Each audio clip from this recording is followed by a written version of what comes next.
nung ano, nung bata pa lang ako, siguro mga 3, ganyan. Hindi pa man sinasabi nila mama at nila papa na, yun nga, I'm blessed. Alam ko na sa sarili ko, kasi mararamdaman mo yun bilang tao na meron kang gift, may talent, yun yan. Ang ganda ng boses ko. Yun yung simpleng nagsasalita lang ako. Akala nila kumakanta na ako.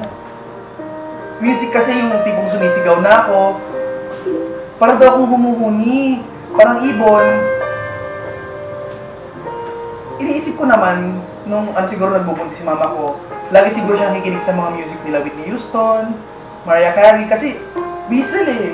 Kasi gumisigaw parang daw, whistle. Yun.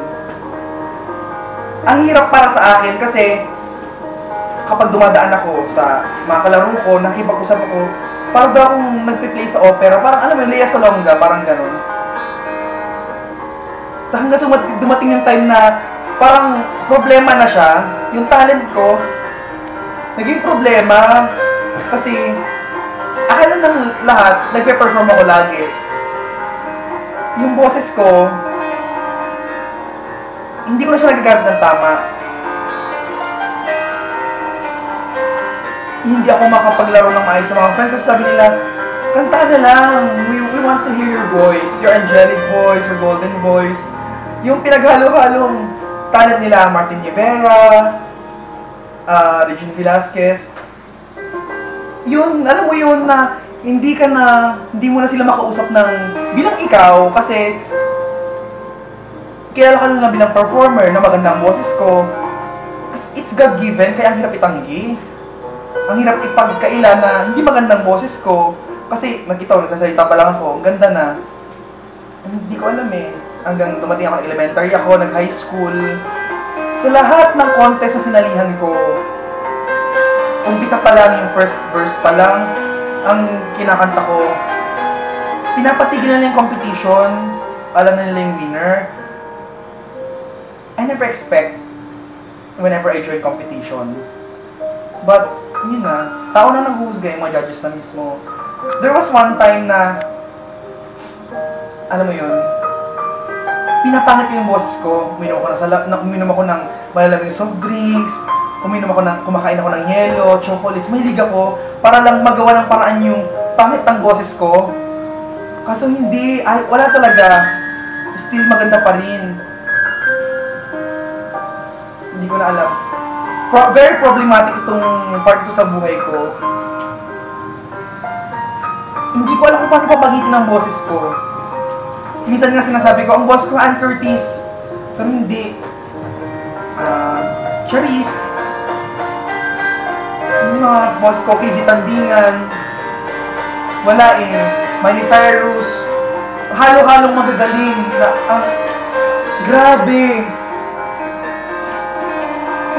Alam mo yung hindi ko na magamit yung boses ko ng maayos. Makakapagsalita lang.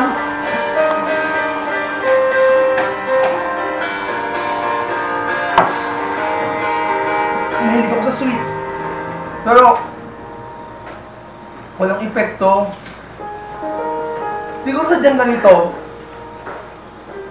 God has made me to be like this. To be this talented. Siguro, God has a purpose kung bakit niya binibigay lahat ng ito.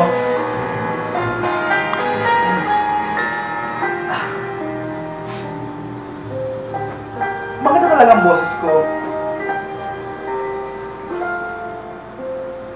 Yung mga friends ko, ayaw yung makipag-kaibigan sa akin.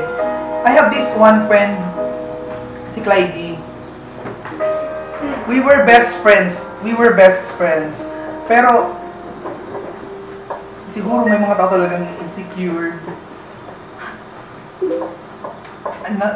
Inaway niya ako. Dahil lahat ng friends namin, bilib na bilib sa akin.